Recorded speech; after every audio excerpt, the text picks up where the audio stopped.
So hindi na po yung malakin talaga kung gugustuhin talaga ng Senado o ng Kongreso na magpatuloy ng investigasyon miski meron ng kasong perjury o kung ano man ang kaso na isasampa nila sa 18 Marines na yan, hindi na po balakid yan para ituloy ang investigasyon. Unless ayaw talaga nilang ituloy dahil ang nakikita natin sa Senado ngayon para talagang gusto na nilang tuldukan ng investigasyon na hindi pa nadidiskubre kung sino talaga ang mastermind nitong mga kabalastugan nito at ang tinutukoy po ng ebidensya walang iba kundi ang presidente mismo. Mabuti naman po, no? Ako'y lumipat dito sa Austria nung ika-4 ng Disyembre nung isang taon kasi meron silang rule dito sa Europa na dahil iisa na ang kanilang territorial unit, no? Yung Schengen na tinatawag at EU, yung bansa na nag-issue ng visa ang siyang dapat mag-process ng asylum, no? Ang visa ko ay na-issue ng Austria kaya matapos ng 10 buwan, lumipat tayo dito sa Austria para naman sumunod dun sa kanilang mga patakaran. So, attorney, ano na po ang ang current status ninyo? Well, ako po ay isang asylum seeker pa rin, no? Nakabinbin po yan. Nagkaroon na ako ng isang interview at ang sabi nila magkakaroon pa raw ng pangalawang interview, no? Pero habang tayo asylum seeker, meron tayong karapatan ng non-refoulement. Yung hindi na po pwedeng mapa-deport, pabalik ng Pilipinas kahit anong gawin ng mga bangag dyan sa Pilipinas. At syempre yung karapatan na manatili na hindi po pwedeng litisin miski ako'y pumasok na walang passport o walang visa na meron naman akong passport at visa nung ako'y pumasok ng Europa. Pero meron po ba kayong nararamdaman na effort mula sa gobyerno ng Pilipinas? Baka nakikita nyo dyan si Torre. Alam mo naman si Torre, basta may illegal na talagang makikita mo siya. Wala naman dyan si Torre. Well, palagi po talaga silang nagpe-pressure na pauwi na po, no? Pero mabuti lang, dito sa Europa, dahil nga sa mapait na karanasan nila noong pangalawang pandaigdigan digmaan, talagang binibigyan nila ng halaga ang asylum. So matagal na po silang nagtatangka na kunin ako, wala naman po silang magawa kasi alam ng mga Europa na mga Europeans na may mga pagkakataon talaga na kapag ikay ginigipit ng iyong gobyerno, talagang po pwede naman na kapag ikay napabalik, kamatayan ang haharapin mo dyan. Alam ko po kayo ay dating spokesperson ni Pangulong Duterte, pero kung gusto nyo ng spokesperson kasi may parang balak sumunod sa inyo dyan dahil ngayon dalawa na naman ang demanda niya, si Sir Jack Argota. Oh, yun naman. Baka gusto mo rin magpa-asylum. Ano ba ang itatanong mo kay attorney? Marami.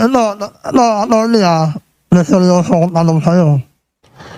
Kung may isang bakal kayong babaguhin sa panahon ni RRP, ano yun at bakit? Well, sana hindi nangyari ang COVID. Kasi kung hindi nangyari ang COVID, talaga naman pong naging upper middle class country na tayo sa Pilipinas, no? Kaso hindi naman natin pinili na nangyari yan, no? Talaga yung trajectory natin bago hinagupit tayo ng COVID, talagang umaarangkada na yung ating paglago bilang isang bansa, no? So panandaliang tayo ay natisod nung panahon ng COVID, pero yan naman ay nangyari din sa buong daigdig. So yan po talaga yung isa na kung po pwedeng mabago, sana mababago. Attorney, di ba nandun kayo sa panahon ni Pangulong Duterte nung hinarap yung COVID? Ngayon, humaharap naman tayo sa isang crisis din, yung gera sa Middle East. Ano pinagkaiba na nakikita ninyo sa mga balita at saka nung panahon ni Pangulong Duterte? Unang-una, wala pong kamot ulo si Presidente Duterte. Kapag may nangyari, ang prioridad ang mga Pilipino. Wala siyang pakialam kung saan kukunin ang pera, pero nung tayo sinalanta ng COVID, ang sabi niya, kumuha ng eroplano. Lahat ng mga Pilipinong mga manggagawa sa abroad, pauwiin, dahil alam ko, wala naman sila magagawa dun sa mga iba't ibang bansa kung naroon sila, no?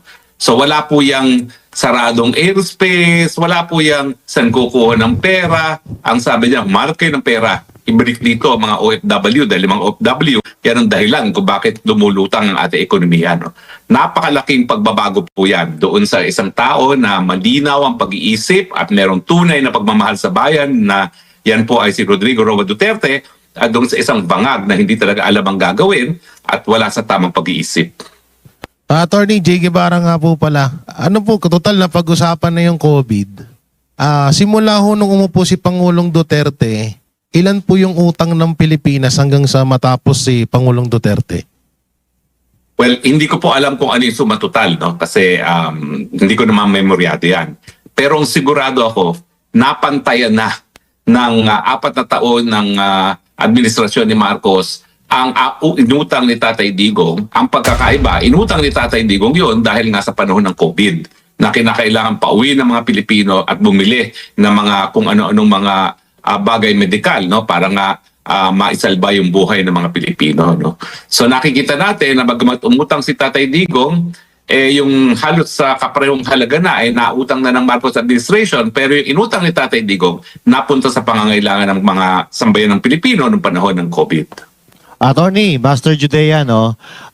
Regarding dito sa mga kababayan natin dyan sa Middle East, no?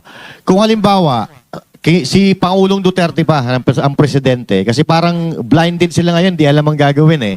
Kung halimbawa si Pangulong Duterte, sa tingin nyo, ano kaya yung pinakamabilis na aksyon para matulungan ang ating mga kababayan dyan sa Middle East? Unang-una tatawagan yung si Lucio Tan.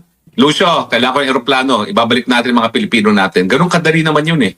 Magbabayad ng gobyerno, akong bahala dyan, okay? Paliparin mo yan. Tapos kung sasabihin nila na saradong airspace, humanap ng Karatig Airport na bukas dahil meron mang bukas dyan at kumuha ng mga bus at dali yung mga Pilipino doon sa bukas na airport ng say makauwi. Pero dito po talaga, ang nakita nyo naman ng gawain nitong administrasyon nito, palibasa, busy pagsisingkot ng kung ano-ano, hanggang ngayon, nandoon, nag-aantay ang mga Pilipino at ang nakakahiya, ang mga tumutulong pa, yung mga karatig bansa natin gaya ng Singapore na sila na nagsasakay sa mga Pilipino para makauwi. Ayun, Hindi idea, po mangyayari yan sa panahon ni Duterte. ayun, Hindi. idea na po yun para sa gobyerno na po pwede nilang gawin yun. Pero eto, may tanong lang ako sa inyo, attorney. Kasi noong unang flow ng nitong problema dyan sa Middle East, may mga media kasi na parang credit grabbing nitong mga pagpapauwi ng ating mga OFW na keso, ito ay inisyatiba ng gobyerno, pero yun daw po ay tulong ng gobyerno ng Middle East. So nabulgar po yan dito. Binulgar po ng isang OFW na natulungan galing sa Middle East. Ano po ang reaction nyo doon? Talaga mambubudol naman talaga itong Marcos nito eh. Kaya naman naging presidente yan, budol king talaga yan eh. No, kala natin sasalba niya ang imahe ng kanyang pangalan, pamilyang Marcos, no, pero hindi, mas matindi pa pala. At least yung ama niya ay walang bisyo, no, siya may bisyo. Pero nabalitaan ko nga yan, nakakahiya po yan na wala nang ginawa para sa mga OFW. Nagke-credit grabbing pa doon sa tulong na ibinigay ng mga dayuhang gobyerno gaya ng UAE at ng Singapore. Siguro dapat na ginawa dyan, nagpasalamat na lang siya. Dahil alam mo yun, pag inangkin niya yung credit, parang pinagkaitan pa niya ng recognition yung gobyernong dayuhan na tumulong na sa ating mga mamamayan. Hindi na nga nakakatulong, talagang hindi pa nagpapasalamat doon sa nagbigay ng tulong sa ating mga kababayan. Attorney, J. Guevara ulit, mabalik tayo ulit nung kanina kasi tinanong ko kanina kung magkano yung utang ni Pangulong Duterte simula nung una hanggang sa umalis siya sa pwesto. Ngayon po kasi nasa 8.5 trillion na po ang utang ng Pilipinas. 18 pala. 18.5. Ano po bang pinaka matinding dahilan ng isang administrasyon na para umutang siya ng ganito kalaki ngayon katulad nitong nangyayari sa bansa natin? Well, noong panahon po ni Presidente Duterte, dahil may pangangailangan ng taong bayan, umutang sila dahil gusto nilang kurakutin.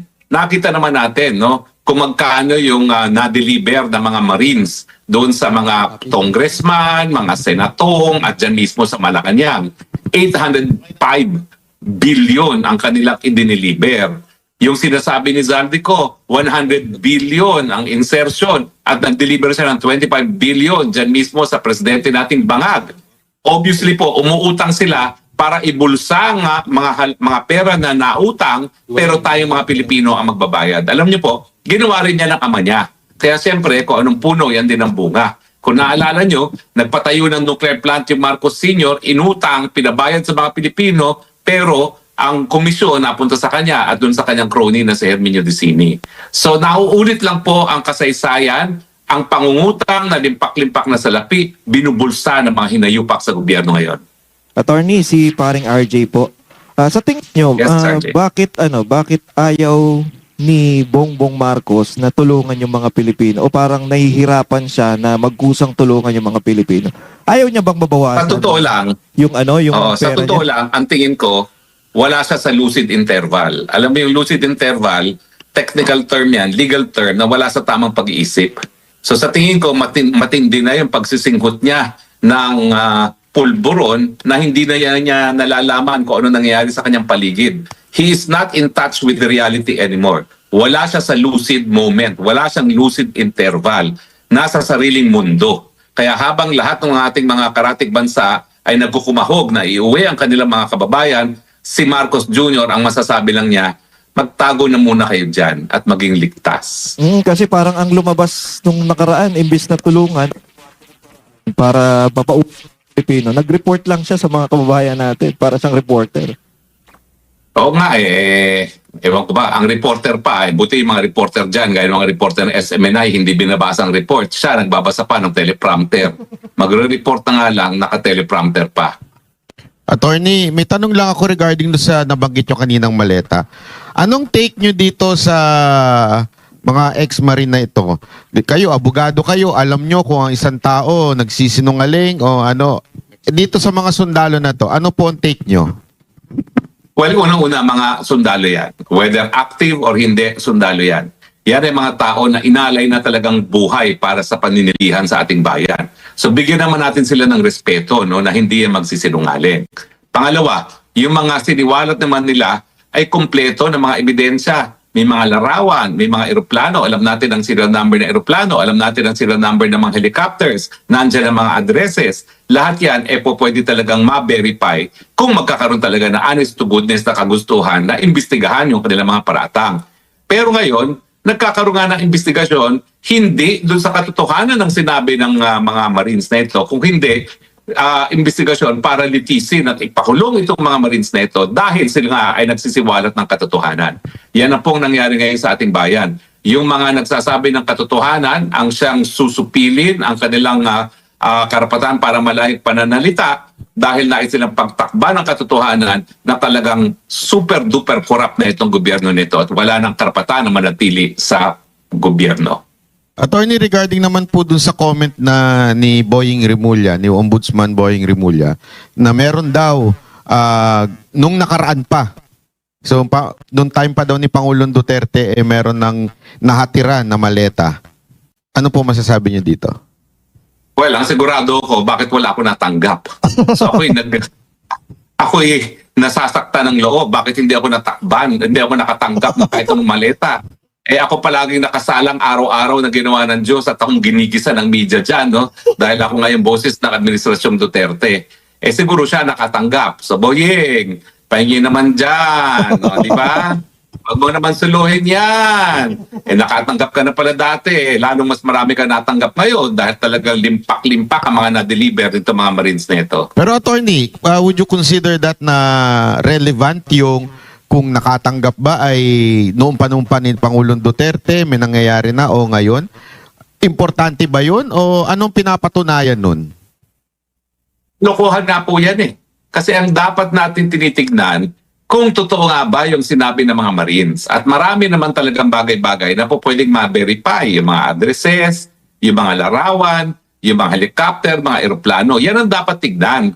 At ang dapat gawin ngayon is imbestigahan nga yung kanilang mga sinabi at parusahan at tignan talaga kung sinong dapat makulong ng panghabang buhay dahil sa pagpandarambong galing nga sa kabilang taong bayan. Hindi po pwede yun na magnanakaw kayo dyan sa gobyerno. Ang sagot, magnanakaw din kayo. Well, una-una, no? Wala naman pong naniniwala doon sa sinasabi nila na nagkaroon ng lantarang korupsyon sa panahon ni Presidente Duterte. Dahil ang problema ko nun talaga as spokesperson, paano ma-explain kung bakit yung mga pinakamalalapit pa kay Presidente sa panahon ng kampanya at sa gabinete ang unang-unang natanggal sa mga posisyon. At wala pa nga napapatunayan, pinapatanggal na ni Presidente Duterte dahil ang kanyang patakaran. even a whiff of corruption ay sapat para masibak sa pwesto ang isang opisyales sa gabinete ni Tatay Digong. Ngayon, sinasabi na ng mga mandurugas talaga yung mga tao sa gobyerno, imbis na imbestigahan at tignan kung dapat nga bang tanggalin dito mga korupto sa gobyerno, ang sinusupil pa at ang dinidiin ay yung mga nagsasabi ng katotohanan at nagtumatayo at nagbibigay ng testigo para nga po mahuli ang mga korap na yan. Attorney Roque, si Coach Oli po. Yes, Coach. Ang pinakamaingay ngayon na balita ay patungkol dito sa maleta. At nakikita natin yung sinabi ni Boying at itong ginawa ng NBI na si Director Matibag, no? Ipaliwanag nyo, attorney, sa mga katulad kong hindi abogado, ito ba'y parang inaamin ni Boying na pwedeng magamit na meron talagang confirm na may bigayan ng maleta. Doon naman sa NBI, yung legality po na parang nag-iimbestiga sila ng non-crime. Kasi ang iniimbestigahan nila yung mga mga 18 Marines, hindi nila mapatawag yung subject ng krimen kung hindi yung nagsiwalat ng krimen. Well, tama ka dyan, Coach, no? Kasi parang sinasabi ni Boying Remulla, huwag kayong magreklamo na nagde-deliver ng maleta sa panahon ni Presidente Marcos dahil nagsimula yan sa panahon ni Presidente Duterte. Ako po ay pinasisinungalingan ko na nagkaroon ng kahit anong delivery sa maleta. Pero yung sa sinabi ni Ombudsman Remulla, parang inaamin niya, totoo, nagkakabigayan, nagkakaroon ng delivery ng maleta, pero nagsimula yan sa panahon ni Tatay Duterte, ni Tatay Digong, no? So kalokohan po yan dahil unang-una, hindi ko alam kung siya talaga ay naging kabahagi ng gobyerno nung panahon ni Tatay Digong dahil nung ako'y nasa Kongreso, 17 Congress, wala naman siya sa Kongreso noon, no? So hindi ko alam kung bakit may nalalaman siyang bigayan ng maleta. Na may katotohanan itong lantang administrasyon ni Duterte. Pagdating naman doon po sa 18 Marines, no? Sila po ay nagpunta roon bilang mga testigo sa krimen ng plunder. Pero nangyayari, sila ngayon ang iniimbestigahan. Hindi ko alam kung anong krimen ang ipapataw nila o ikakaso nila laban dito sa mga Marines, pero pwede po yung incitement to sedition dahil napakababa naman ng parusa para labang sa perjury at ang sigurado ko, gusto nilang ikulong ng matagalan para mapatahimik yung mga Marino na yan. So yung mga testigo ngayon ang lumalabas, sila ang iniimbestigahan samantalang dapat yung mga tao na sinisiwalat nila na mga korap sa gobyerno ang dapat imbestigahan ng NBI. Attorney, si paring RJ po. Alam naman natin Yes, na RJ. yung sinasabi ni Boying isang malaking kalokohan at walang maniniwala. Sa tingin nyo, bakit niya pa rin yan sinasabi? Bakit dinidikit niya pa rin yan sa mga Duterte? Hindi, ano yun natin yung eksaktong Desperado na, sinabi. kasi- Attorney, Oo. ito yung eksaktong sinabi ni Boying Remulla. Ang eksaktong sinabi niya, meron daw siyang isang intel na hindi daw niya pwedeng pangalanan na nagsasabi na yung isa sa mga images na ginamit nitong 18 Marines ay nung panahon pa ni Alan Lord Velasco. So hindi daw pwedeng pangalanan itong kanyang nakausap. Ano yung Well- pwede niyong i-connect doon sa tanong ni RJ? Well, unang-una sa batas, dahil ito'y intel, chismis lang yan. Yan ay hindi pa pinasumpaan ng kahit sino. Samantalang ang mga Marines nag-execute na ng notaryadong dokumento na isang public document na pwedeng maging dahilan na para sila ay mapatawa ng parusa ng pagkakakulong kung sila ay nagsisinungaling.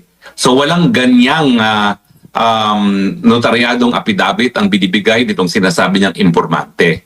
Pangalawa, ano ang relevance nun dun sa katotohanan na nakasaad sa affidavit ng mga 18 Marines? Yan ay immaterial, irrelevant doon sa mga sinasabi nila na nag-deliver sila ng mga mali-malitang mga basura sa mga korap na tao sa gobyerno dahil ang sagot lang ni Boying Remulla, kung korap ang Marcos administration, korap din ang Duterte administration. Ang gaya nga sinabi ko nung una, para bagang inaamin niya na korap ang Marcos administration. Pero ako naman, bilang dating tagapagsalita ni Tatay Digong, ay pinasisinungalingan ko na mayroong naging ganyang delivery ng mga maleta sa panahon ni Tatay Digong.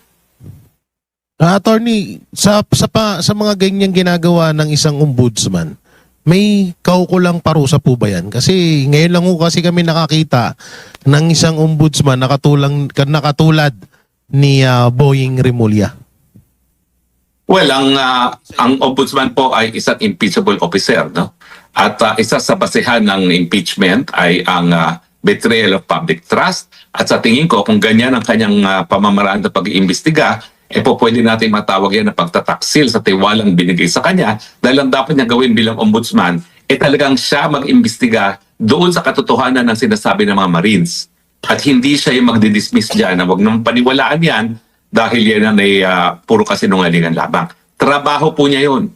Siya ang mag-imbestiga. Dapat nga motu proprio, miski walang nagrereklamo. Pero itong mga lumutang na mga Marines, yan ay mga testigo na, mga complainants na at dapat talagang tignan ang katotohanan ng mga sinasabi nila. So dereliction of duty po yan kung hindi niya iimbestiga ng sinabi ng mga Marines at syempre po, no, iskandalo ng tuluyan kung ang mga nagsisiwalat ng katotohanan ang siya pa ngayong kakasuhan. Eh katulad po niyan, attorney, yung sinasabi niya, binibintang niya na naman sa mga Duterte ang mali-maliitang pera na yan. Anong pwedeng mga kasong isampa sa kanya o sakali po? Well, sa tingin ko po, dahil siya ay impeachable officer, hindi naman siya po pwedeng kasuhan ng kahit anong kaso ngayon na mayroong parusang pagkakatanggal sa posisyon. Kinakailangan matanggal muna siya. Pero dapat pag-aralan natin kung siya nga ba ay nagtataksil sa kanyang katungkulan, betrayal of public trust, sa kanyang hindi pag-iimbestiga dito sa mga napaka-importanting bagay na isiniwalat nito mga dating mga Marino. At no-limit na lang ako. May personal ba kayo nalalaman tungkol sa nangyayari na to? Ako sa mga maliit na goals? O hindi lang ito nalaman? Well, wala po akong alam ng maleta sa panahon talaga ni Duterte.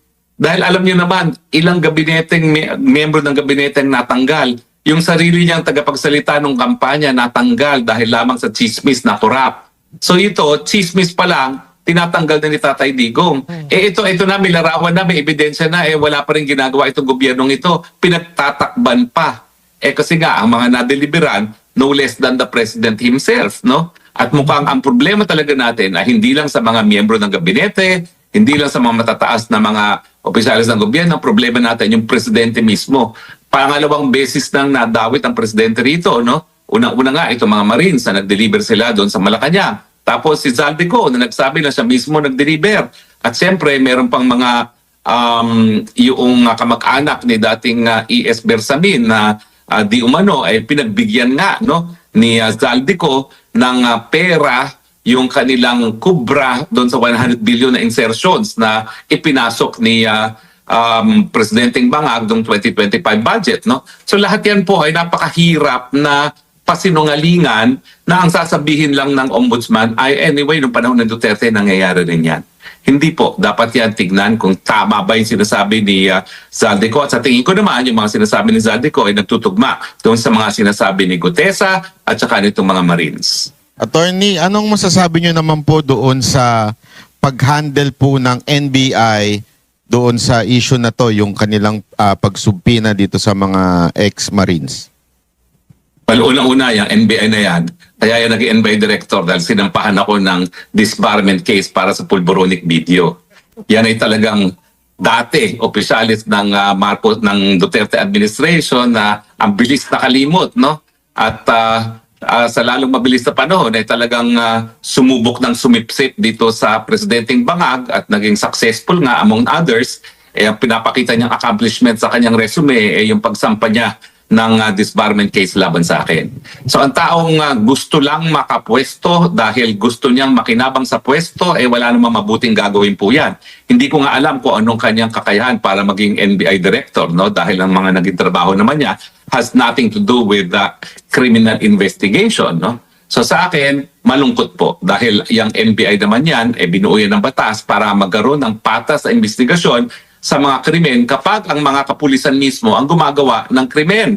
Kaya ang dapat nga pong ginagawa nitong NBI, sila nga ay dapat nangunguna na pag-iimbestiga dito sa katotohanan ng sinasabi ng mga Marines na ito at hindi silang dapat na nanggigipit dito sa mga Marines na ito. Pero sa tingin ko po, nakakalungkot na yung mga testigo ngayon lumalabas sila ang naiimbestigahan pero hindi ko po alam kung ano pang kasong isasampa ng NBI laban sa kanila.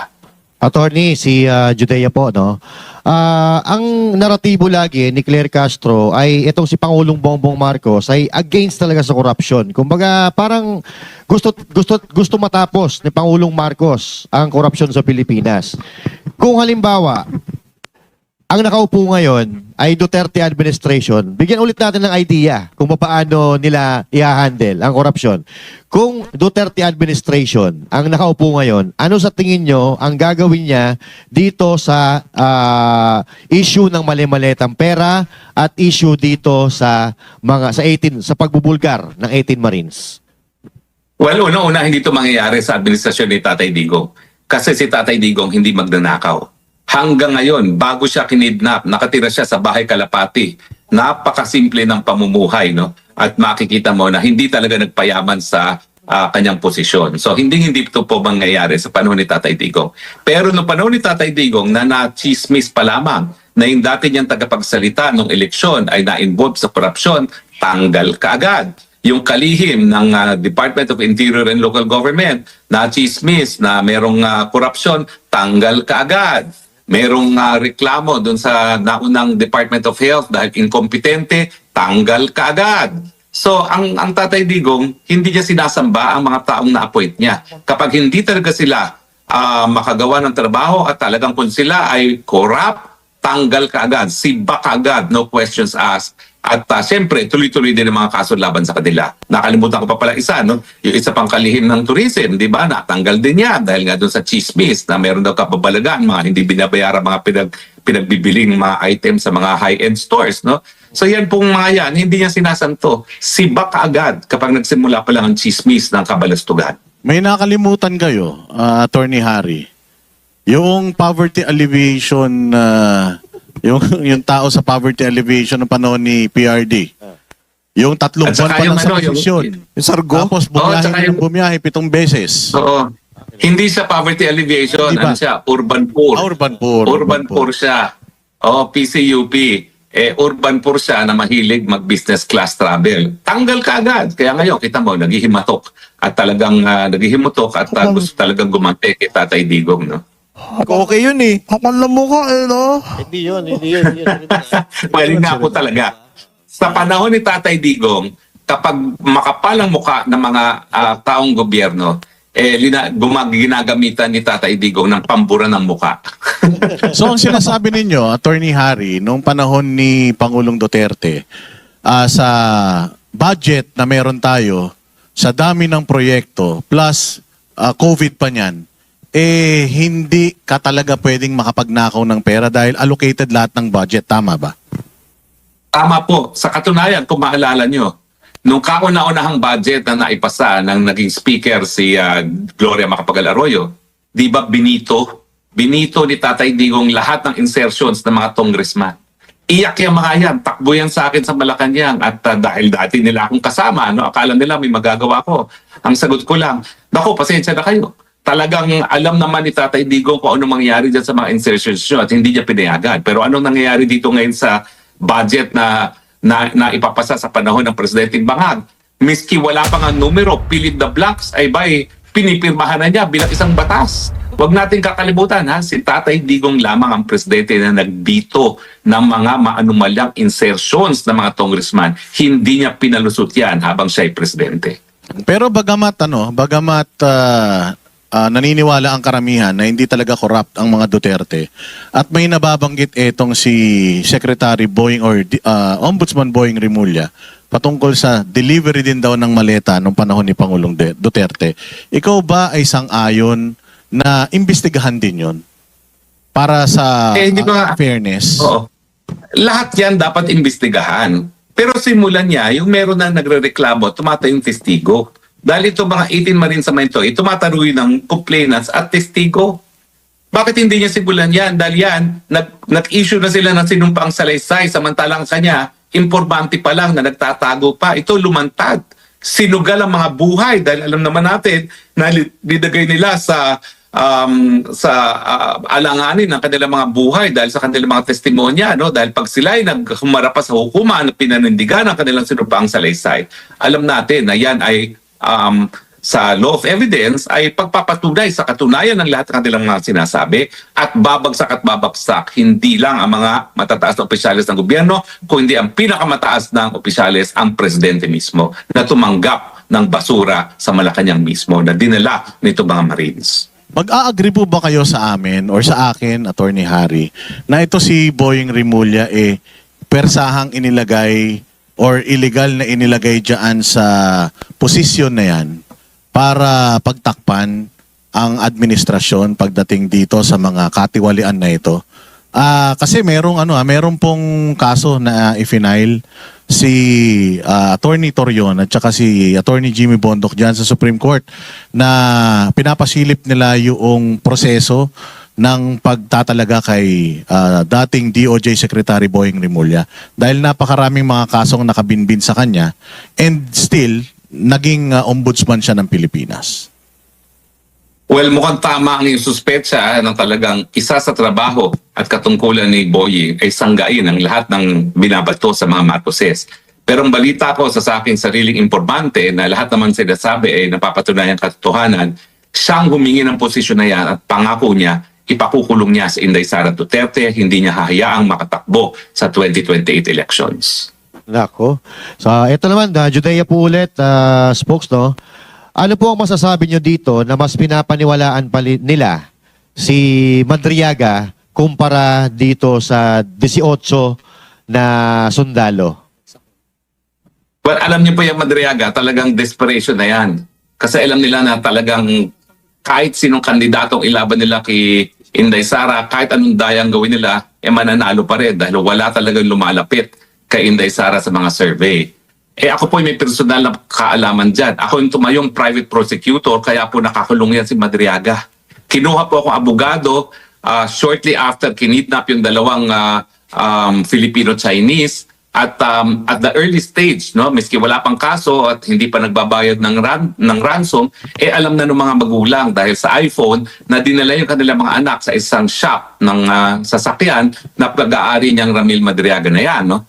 Dahil nga doon sa iPhone nila, yung may Find My Phone, no, na app, no. At bukod pa dyan, alam na rin nila bago pa masampahan ng kaso yan at habang hindi pa nare-release yung mga kinidnap ng kabataan na may mga videotape, video recording sa isang sasakyan na nagmamasid doon sa lugar kung saan kinidnap yung mga Filipino-Chinese na yon at na-trace yung sasakyan na yan dyan kay Ramil Madriaga. At itong Ramil Madriaga, minsan na yan na nasentensyahan at kung hindi ako nagkakamali, kamatayan pa ang pinataw na parusa ng Regional Trial Court para rin sa kidnapping. Kaya lang on automatic appeal ay na-reverse dahil hindi raw napatunayan beyond reasonable doubt yung pagkakasala ni Ramil Madriaga. No? Isa yan doon sa mga tingin ko disadvantage ng pagkakawala ng death penalty kasi parang naaawa ang ating mga maestrado, no, na kung talagang hindi talaga prove beyond reasonable doubt, ayaw nilang mapatuloy yung execution ng sentensya, no? Pero yan po yung tao na ginagamit nila ngayon para dungisan, hindi lang si BP Sara, kundi ako rin po, no? At ang sinasabi nga nila, kaya lang daw ako nagsampa ng kaso sa kanya, dahil minasama ko daw, dahil tinulungan daw ni Ramil Madriaga, di umano ang ilang mga magsasaka na biniktim ako raw for land grabbing. Unang-una po hindi ko po kilala yung Ramil Madriaga until ako po'y naging abogado doon sa mga nagrereklamo at ako po'y tumayo na ng abogado habang nangyayari pa yung kidnapping na yan. At nakita ko lang po ang anino niyang Madriaga doon na sa Department of Justice sa preliminary investigation, no? Nawala nga siya matapos siyang umapil sa preliminary investigation at napilitang magtago at nahanap naman niya ng mga kapulisan dahil isa siya sa pinaka-most wanted na kriminal sa Pilipinas, no? So, hindi po totoo yan na meron akong hinanakit sa kanya dahil hindi naman ako nag-imbento ng kaso sa kanya. Yung mga kidnap victims ang tumistigo sa hukuman mismo at kinilala siya bilang isa sa mga kidnappers at ang kapulisan ang nagkilala dyan kay Madriaga bilang leader ng Madriaga Notorious Madriaga Criminal Syndicate Group, no? So, wala pong hard feelings. Ang totoo po niyan, ang hukuman na dumitinig ng kaso, bagamat hindi pa siya sentensyado, ay nagdesisyon na hindi siya po pwedeng magpiyansa para sa panandili ang kalayaan niya dahil ang ebidensya laban sa kanya ay malakas. So yan po yung tao ngayon na ginagamit nila para dungisan itong si BP Sara. minsan ang napatunayan ng kidnap, ngayon po ay humaharap pa rin sa kasong kidnapping na pinagkaitan ng bail. Yan bang taong paniniwalaan ninyo? Samantalang itong mga Marines ay sinugal ang buhay nila para nga masiwalat, no, at maisa publiko yung lantarang korupsyon na nangyayari sa pinakamataas na posisyon ng gobyerno sa presidente mismo, no. So tingin ko po talagang magkakaiba yan. Bulok, poison itong si Madriaga bilang isang pinaghihinaang kriminal, samantalang ang mga kasundaluhan ay inalay po ang buhay nila nung sila po ay nung minsan pumasok sa serbisyo. Attorney, pag-usapan po natin itong mga salasalabat na kaso kasi talagang tinatambakan ng kaso, no, para mailigaw. Una, itong kaso kay kay Madriaga, isinampa to, tapos gusto pang kupkupin ng Kongreso. Hindi na daw doon sa bilibid kukunin nila. So, unang komentaryo po dyan. Pangalawa, ito namang kaso ng ex-Marines kinasuhan ni De Lima. Dapat ito ay imbestigahan na sa Blue Ribbon. Kaya lang, mukhang gagamitin ito na ididemanda para magkaroon ng subjudice. Hindi na madala sa Blue Ribbon. Yan ang nakikita nating direksyon. Kaya sila nag-ano. So, komentaryo po dito sa dalawang kasong isinasampa. Unang-una po talaga, no? Mahirap din ako magsalita dahil hanggang ngayon, ako pa rin ang tumatay yung private prosecutor dyan, bagamat sa aking mga law partners. No? Pero masasabi ko lang, nakapagtataka po kung paano unang-una nakapag-execute ng sino pa ang salaysay ang isang nakakulong, no? Sa Manila City Jail para idawit nga itong si Vice President Sara Duterte sa mga kababalaghan. No? Unang-una, sino nagpapasok dyan? No? At mukhang sa tingin ko lang, no, obvious na ang kanyang mga paratang labang kay BP Sara, ang kapalit dyan, una-una, ito nga ang VIP treatment, aalisin siya sa Manila City Jail at ilalagay doon sa House of Representatives na hindi natin alam kung talagang siyang ikukulong pa doon o bibigyan na lang ng isang opisina na para doon siya tumira. At pangalawa, I am sure, nangangako sila at pinipressure naman talaga yung mga magulang ng mga kidnap victims nito na iatras ang kaso, no, nang mawala ng kaso o di naman kaya. Kung siya ay masentensyahan, bibigyan siya ng pardo ng presidente. No? Kaya naman gawin ng presidente yan. So sa akin malungkot na merong mga buhay at aktual na mga biktima ng karumal-dumal na mga krimen na gaya ng kidnapping na ngayon ay mukhang hindi makakamit ng katarungan dahil nagsisinungaling itong suspected na kidnapper neto at talaga namang ilang beses na may criminal charge laban sa kanya para lamang siraan si BP Sara. At pagdating naman doon sa mga Marino, siyempre po, alam po natin yan, nagigipitin nila yan.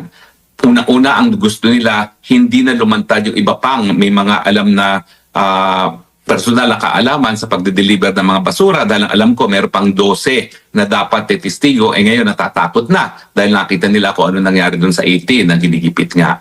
At pangalawa, tama rin po kayo dyan kasi meron namang desisyon talaga ang Korte Suprema na kapag ang kaso ay nasa hukuman na hindi na dapat i-discuss sa Senado. Pero actually, nabaliktad na po yung desisyon na yan, no, sa isang kaso involving si Senator Jinggoy Estrada, no? So hindi na po yung balakid talaga kung gugustuhin talaga ng Senado o ng Kongreso na magpatuloy ng investigasyon miski meron ng kasong perjury o kung ano man ang kaso na isasampa nila sa 18 Marines na yan, hindi na po balakid yan para ituloy ang investigasyon. Unless ayaw talaga nilang ituloy dahil ang nakikita natin sa Senado ngayon para talagang gusto na nilang tuldukan ng investigasyon na hindi pa nadidiskubre kung sino talaga ang mastermind nitong mga kabalastugan nito at ang tinutukoy po ng ebidensya, walang iba kundi ang presidente mismo.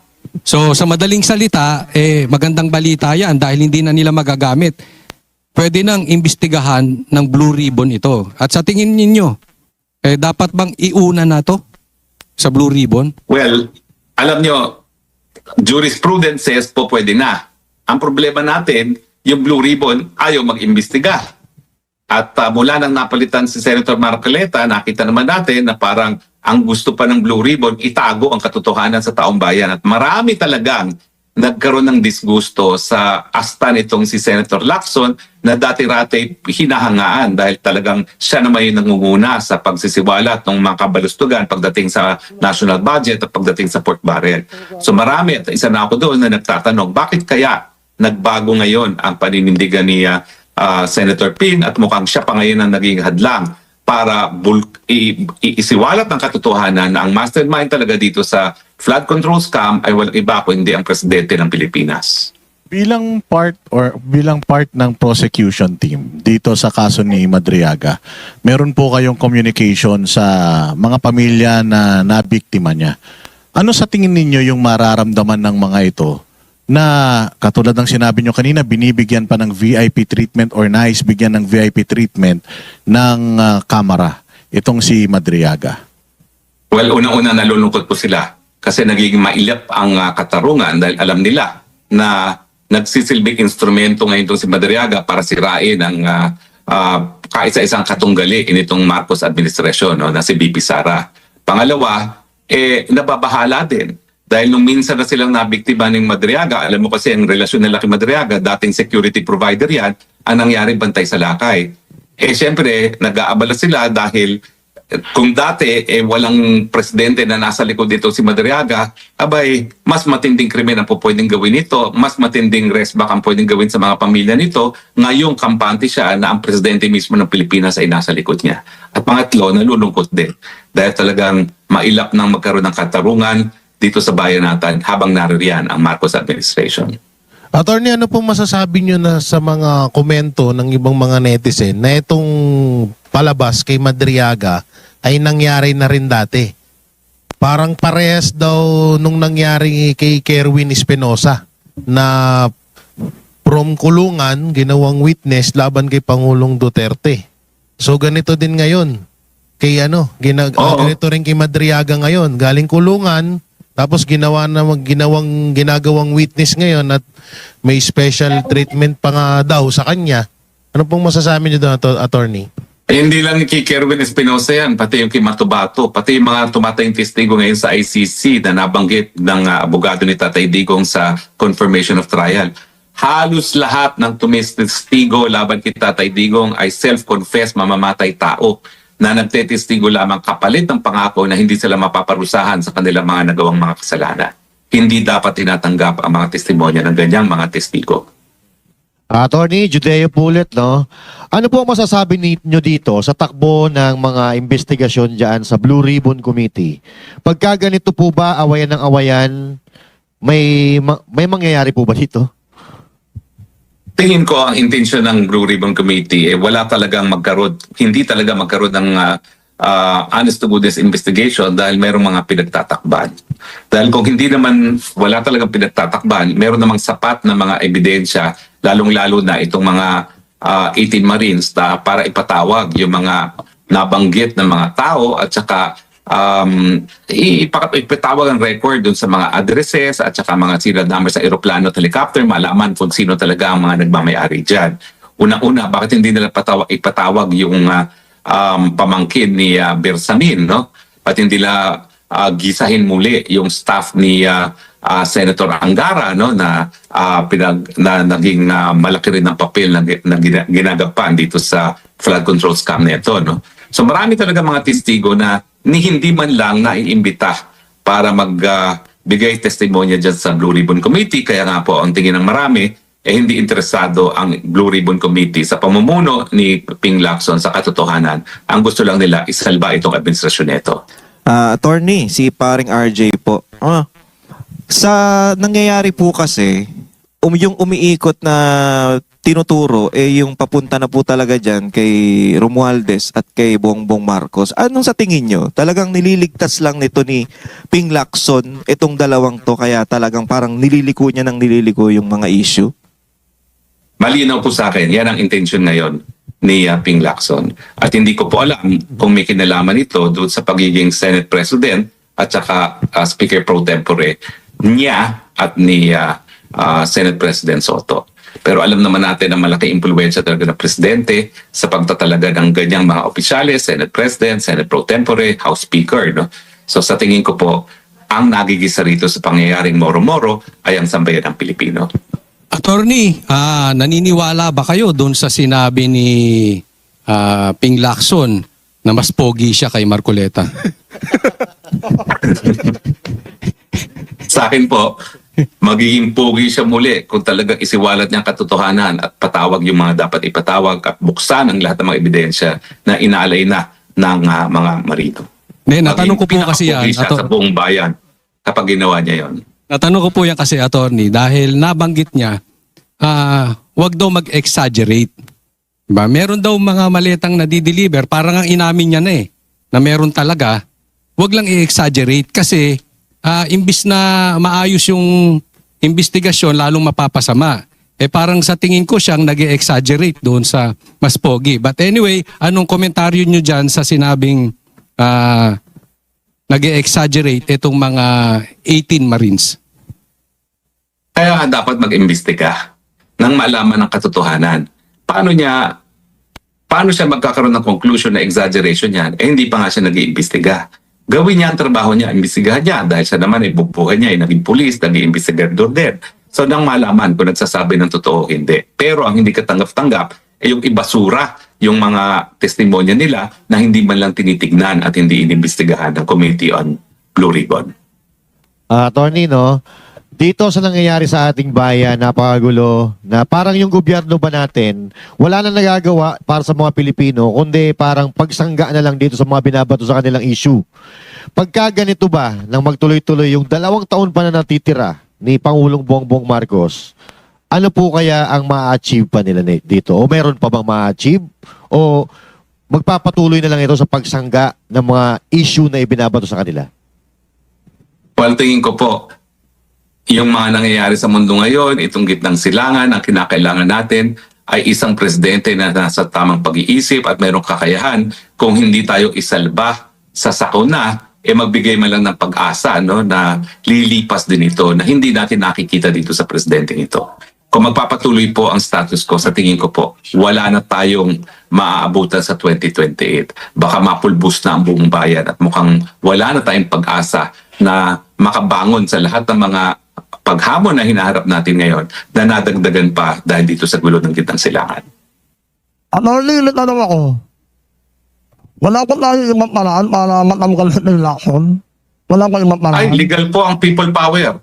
Legal na legal po ang people power. Ay, Yan ang pagkakaiba ng 1987 Constitution. Sa Blue Ribbon Committee, wala po tayong power para matanggal siya sa power niya.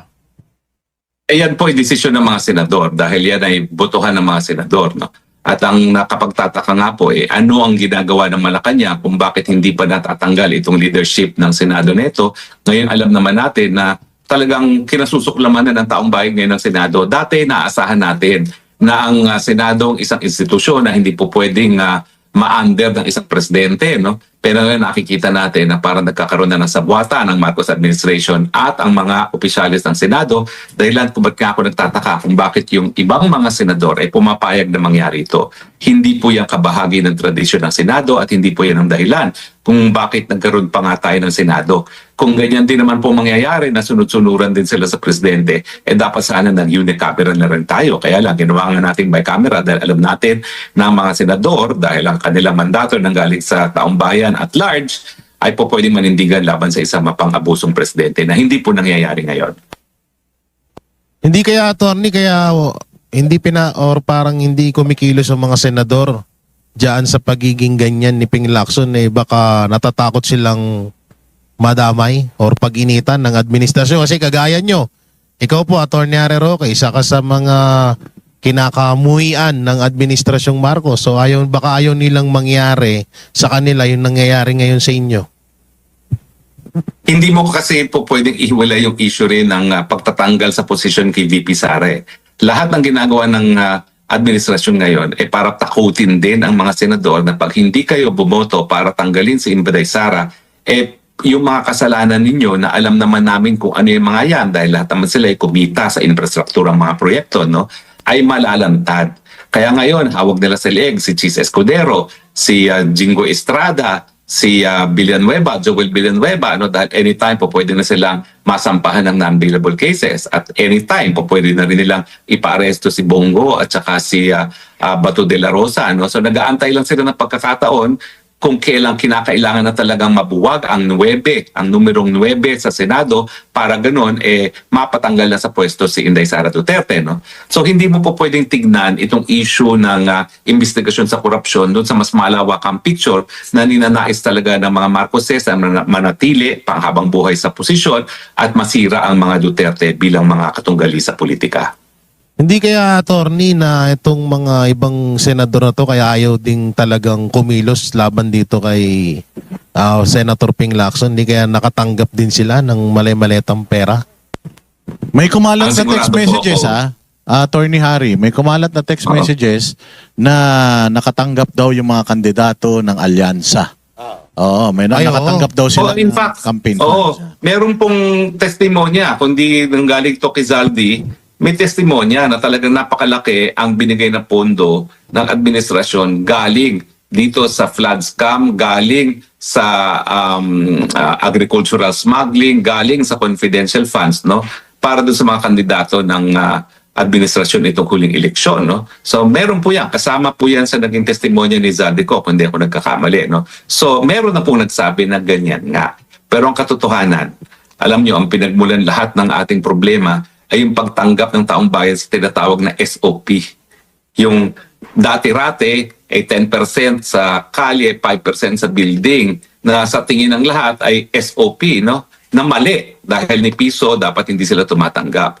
Ang nangyari, dahil tinanggap natin na ang 10% at 5% at SOP, ayan, lumobo hanggang naging as high as 45% ang SOP at wala nang natitira tuloy sa proyekto itself. Kaya ganyan po ang bayan natin ngayon. At syempre, hindi rin po pwede maghugas kamay ang ating mga kababayan dahil yung mga pinambibili naman sa kanila ng boto nila nanggagaling din dyan sa mga pondo na kinukurakot nila galing sa national budget. Attorney, sobrang nagtataka na po ang taong bayan na bakit mas pinaniwalaan ni Ping Lacson yung kanyang mga witness kaysa kay Gutesa at sa 18 Marines na samantalang yung mga daladala niyang witness hindi natin kilala at hindi nga natin nakikita yung mukha. Katulad po nung dalawang babae. Diba? Tapos itong si Gutesa, kilala natin ang pangalan, pati ang mukha, nakikita natin. Ganon din ng 18 Marines.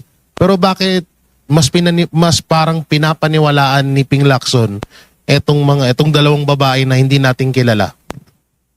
Well, tingin ko, talagang walang intention si Senator Ping Lacson na magkaroon ng honest to goodness investigation. Kasi nga, dapat lahat yan pinatatawag muna, pinakikinggan, bago magkaroon ng konklusyon. Pero alam natin na nagpapapirma na siya sa isang partial report. So hindi na siya interested na mag-conduct ng investigasyon dahil ayaw na niyang madinig kung anong sinasabi nitong 18 mga Marines neto. At ang gusto na nga niya yung partial report na ilan lamang ang idadawit niya na rekomendahan na kasuhan at sa tingin ko hindi pa kasama dyan ang presidente at magugulat ako kung pati si Martin Romualdez ay sinama na dyan. Pero sa ngayon po talaga mukhang wala pa rin banggit sa pangalan ni Martin Romualdez.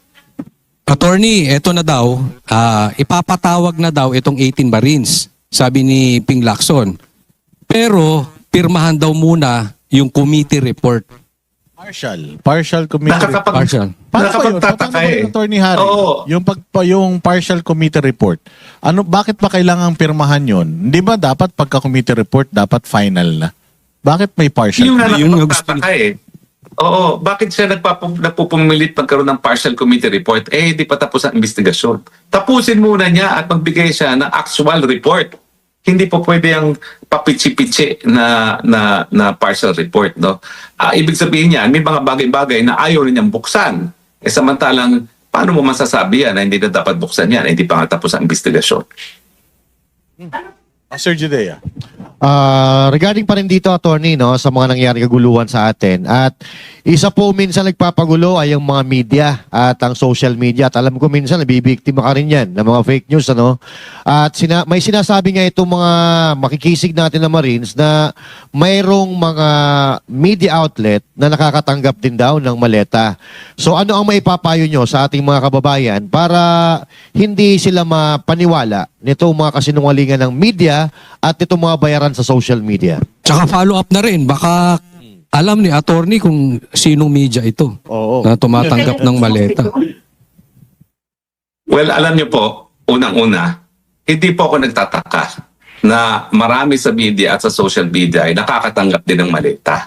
Kaya nga po ako, naniniwala ako sa malayang pananalita at pamamahayag, pero naniniwala rin ako na dapat meron ding responsibilidad yung nagkakaroon ng ganitong kalayaan. Ang aking advice lang sa ating mga kababayan ay talagang maging kritikal sa pag-iisip, ipagtagni-tagni ang mga pangyayari nang malaman natin kung ano ang kabubuang picture, no, at hindi lamang tayo maniwala dun sa mga sinasabi ng ilan.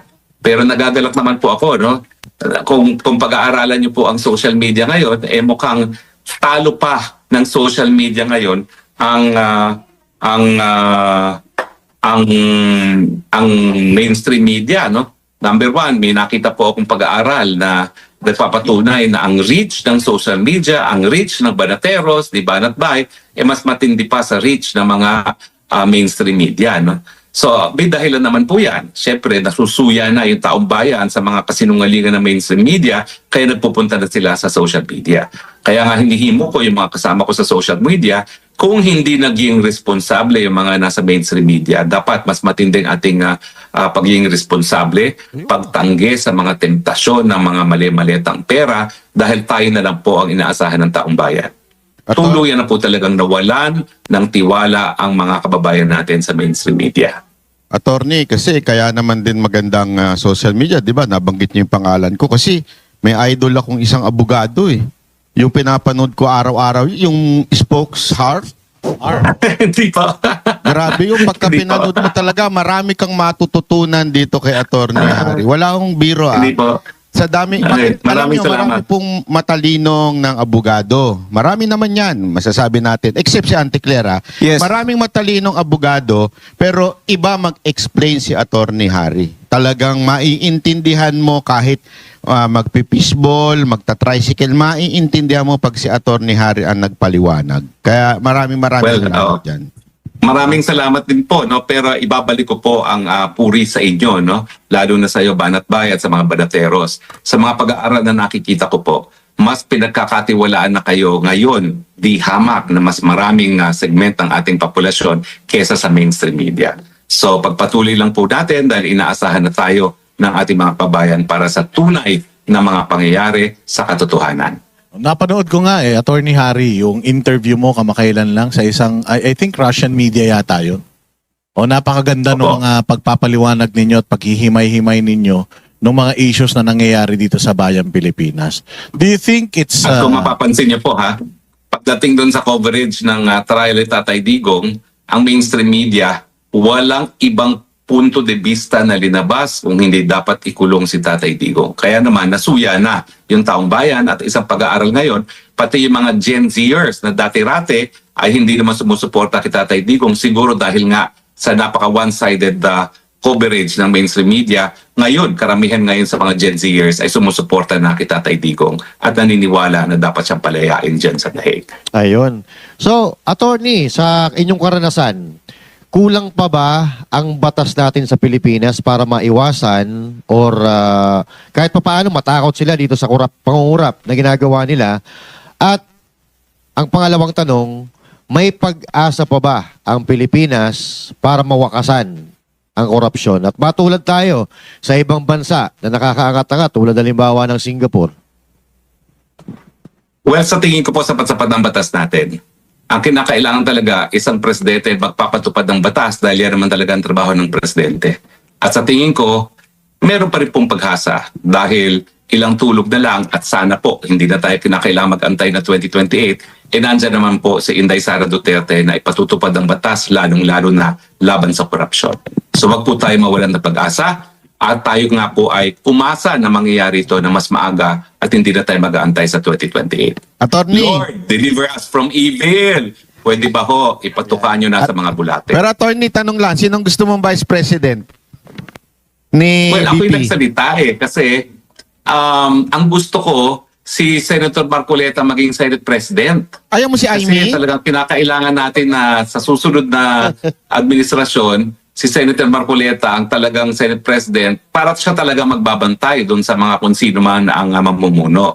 Pero ang gusto ko maging Vice President sana, si Robin Padilla kasi alam ko nasa tamang lugar ang puso ni Tol Robin, at the same time, makakatulong siya kay Inday Sara dahil politika is addition. Kinakailangan ng tulong ni Inday Sara dito sa Metro Manila at saka sa Luzon, at sa tingin ko makakatulong dyan si Robin Padilla dahil siya ay taga Luzon at di hamak naman talagang ang support ang makukuha niya sa mga butante dyan sa Luzon at Balance Luzon at Metro Manila. Attorney, ayaw mo si Senator Amy? Ay, definitely hindi po. Pasensya na po. Kaibigan natin siya, pero tama na po mga Marcos. Alam niyo naman, ang kasaysayan ng Pilipinas talagang gumagapang tayo pag dumadaan ng Marcos sa ating kasaysayan. Tama na po yan. Pagbigyan na naman natin ng iba. Kaya love na love kita, Attorney Harry, dahil sa mga ganyan mo eh. Paano naman yung isang napapabalita? Nako, medyo controversial. Si Attorney Leni Robredo. Tingin ko po, si Leni Robredo, sinayang niya ang pagkakataon. Hindi kasi niya maintindihan kung saan niya ilalagay ang sarili niya. No? So maging malinaw muna siya kung anong gawin niya kung anais niyang gawin para sa bayan, nang sa maintindihan din siya ng taong bayan at makabigay siya ng pagkakataon sa mga darating na panahon. Pero ngayon po na napakatindi ng pagsubok na hinaharap ng bayan, ang kinakailangan natin, isang gayang Inday Sara Duterte na matindi ang paninindigan laban sa korupsyon, matindi ang paninindigan para sa pagpapatupad ng batas, at merong tapang para harapin ang lahat ng mga pagsubok gaya ng nangyayari ngayon sa Gitang Silangan, pero meron ding malasakit para sa ating mga kababayan. Hindi, Attorney, ibig ko sabihin, Vice President ni VP Sara Duterte si Robredo. Ay naku, kalimutan na po natin yan. Kasi parang ano po yan, parang yin and yang, hindi sila pwedeng magsama. Mamaya pupunta tayo sa sa pagtakbo ni VP Sara at saka sa iba pang mga issues ng impeachment ni VP Sara. Kasi nabanggit na rin lang naman ni Banat Bay na napakahusay ng Harry Roque, tagapagsalita talaga. Kung ikukumpara mo yung sarili mo o yung standards na sinet ninyo noong panahon ni Pangulong Duterte, dahil magaling mga spokes noon si Abella ba? Si Abella, ikaw, si Panelo. So, kung i-compare mo sa panahon ninyo at saka yung spokesperson, Yusek, ng Malacanang ngayon, anong masasabi nyo? Attorney, dagdag ko na rin. Yung dati, si Llamas. Well, ako po, ibang pananaw ko dyan. Hindi ako naniniwala kay Claire, pero nais ko rin siyang manatili. Kasi nais ko talagang bumaba na sa pwesto si Marcos, at sa tingin ko, ang pinaka-influential para kasuklaman si Marcos ay si Claire Castro. She's doing a very good job na linalaglag ang sarili niyang presidente, at kung hindi matatapos ang termino ni Marcos, dahil na rin yan because of a large part kay Claire Castro, na dahilan kung bakit lalo pang nabubuisit ang taong bayan sa isang palpak na presidente. So thank you, Claire Castro, at pinadadali mo ang aming trabaho. So, attorney, si paring RJ po, naniniwala po ba kayong talaga nilagay dyan si Claire Castro para banatan lang yung mga Duterte? Well, tingin ko yan ang intensyon. Kaya wala silang pakialam kung walang simpatsya na nakukuha ang Malacanang ngayon galing sa taong bayan. Pero tingin ko na overestimate nila yung kagustuhan nilang sirain ng mga Duterte, kasi ang naging resulta, habang sinisiraan ng gaya ni Claire Castro ang presidente, lalong napapamahal ang mga Duterte sa taong bayan. Kasi nga, hindi nila nagugustuhan ang asta at mga pananalita nitong Claire Castro. Attorney, pag nakulong ba si Marcos, kasama si Auntie Claire, kasama si Claire, kasama si... Yan po ang ultimate nightmare. Kinakailangan roommate silang dalawa. Okay. Ang kulit mo, Attorney, ha? Yan ang pinakamasaklap na parusa pagkakakulong habang buhay kasama sa maliit na karto si Claire Castro. Saya nun. Aawayin na ni First Lady yun. Uy, Kasi pagka dumikit kay Bad shot BBM, bad shot eh. Di ba? Kaya nga, Hindi. yung Si ano naman, si First Lady, dapat ikulong kasama si Larry Gadon sa isang maliit na kwarto. Attorney, speaking of Larry Gadon, may hamon yan. Na hinahamon niya si BP Sara na tawagin daw ni BP Sara lahat ng supporters ng mga Duterte, tapos lumabas na daw sa sa kalsada. Ano masasabi niyo dun sa hamon ni Larry? Alam mo na yun. Wag na natin pag-usapan si Larry Gadon, no? Record holder yan, no? Na disbar ng Supreme Court not twice but twice. Hindi ko talaga maisip kung paano mangyari yun, no? Isang beses ka ma-disbar, sapat na, pero 2 beses pa, no? So parang hayaan na lang natin yan, hindi na pinag-uusapan yan, mga ganyan. Pero attorney, meron akong isa pang tanong kasi alam naman natin na si Claire diri dyan kay Bongbong Marcos noon. Pero meron siyang sinabi, sana ang susunod na Pangulo kagaya ni PBBM. Ano masasabi niyo dito? Sino po yan? Si Si Claire Castro. Well, alam niyo naman po, no? Naintindihan ko rin na minsan trabaho lang yan. Pero alam mo si Claire Castro, dapat meron siyang tinitira sa kanyang sarili at hindi niya binibigay ang lahat, no? Dahil wala namang forever sa bundong ito. At sa kanyang mga asta at mga pananalita, para bagang akalain niyang forever and ever na mga Marcoses. No? Isipin na lang niya kung saan siya pupulutin pag nawala ng mga Marcoses. May nabanggit din si Auntie Claire na ito daw kasi sinabi ni VP Sara sa 1 taong anibersaryo ng pagkidnap kay Pangulong Duterte, na sabi ni VP Sara na galit ang mga Pilipino, 1 taon na galit ang mga Pilipino. Ang sabi ni Auntie Claire, gaano ba karami yung mga galit na Pilipino? Parang kokonti lang naman. Ano masasabi mo dyan, Attorney Harry? Ikaw, dyan sa Europe, alam na alam mo kung papaano tinatangkilik si Pangulong Duterte dyan. Well, meron pong pag-aaral na lumabas, no, dun sa mga Gen Z. At nung nakidnap si Tatay Digong, abay karamihan ng mga Gen Z ay nagsabi na tama ang nangyari. Pero matapos ang 1 taon, karamihan ngayon ng mga Gen Z ay nagsasabi na mali ang nangyari. So para bagang inaamin nila na nagkamali sila. Sa tingin ko po, importante itong pag-aaral nito, lalong-lalo na dahil ito ay pananaw ng ating mga kabataan, no, na sila naman talagang pag-asa ng bayan. Ito ay nagpapakita na naintindihan na ng taong bayan kung bakit mali ang pagkikidnap kay Tatay Digong papunta dyan sa Dahig. Dahil ito'y labag sa ating pagiging soberenyang bansa na dapat lahat ng krimen na hindi umani nangyari sa teritoryo ay lilitisin lamang ng mga Pilipino. Nalabag yan sa karapatang pantao ni Tatay Digong dahil hindi nasunod ang proseso ng Rome Statute, hindi siya hinarap sa lokal na Pilipinong hukuman bago padala sa ICC at ito ay kidnapping. At alam din ng mga kabataan ngayon na dahil kidnapping nga yan, hindi na dapat magpatuloy ang paglilitis kay Tatay Digong. Alam niyo, napakalaking blunder din ng Marcos administration ang pagkikidnap kay Tatay Digong papunta ng Dahig kasi akala nila pag nakakulong na si Tatay Digong, masisira na ang Duterte. Ngayon, itong pag-aaral po sa pananaw ng mga Gen Zers ay papatunay, lalo pang lumakas ngayon ang Duterte. Yung mga kabataan na dati-rati hindi sumusuporta kay Tatay Digong, ngayon sumusuporta na. At itong dahilan, kundi ako nagtataka na lalo pang tumaas ngayon ang pagkakataon ni Sara Duterte maging presidente, no? Malaking tinaas niya, no? Dun sa survey, latest survey, no?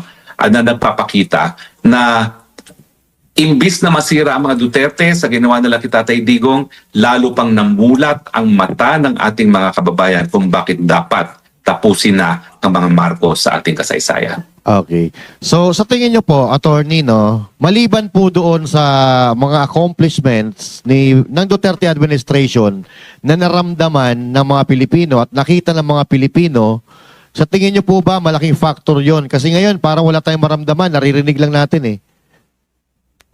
Well, talaga pong tingin ko namumulat ang mata kung bakit nga ang Pilipino ay siya pa ang nag-surrender sa kapwa Pilipino sa mga dayuhan.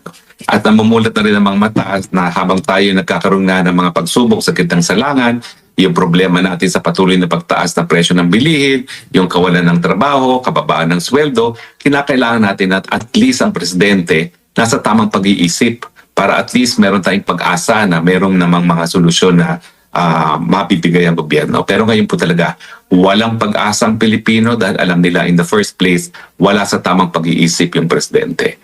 Kaya nga ang panawagan ko palagi, makinig na siya sa kanyang manang Aimee, magpahinga na siya at ibigay na ang pagiging presidente kay Inday Sara Duterte. Baka mamahal pa siya kahit pa kaunti ng taong bayan. Dahil pag binigay kay Inday Sara Duterte, maski nandyan pa rin ang gulo sa kitang silaan, nabibigyan ng pag-asa na kahit papaano makakahanap ng solusyon sa ating mga problemang hinaharap. Ngayon, nawala na pati pag-asa sa mga Pilipino. Ano limit na lang ako? Kunyari, wala na yung mga Marcos. Kunyari, wala na. Anong punta? Nasa Honolulu. Hindi, kunyari wala na yung, Si sa Hana Lulu ba? Taga doon si Ma'am Hana? baka, attorney, kunyari wala na yung mga Marcos. May kuala ka kung bumalik sa gobyerno at maging spokesperson. Sandali. Akong sasagot. Yan ang wish ko pag naging presidente si BP Sara.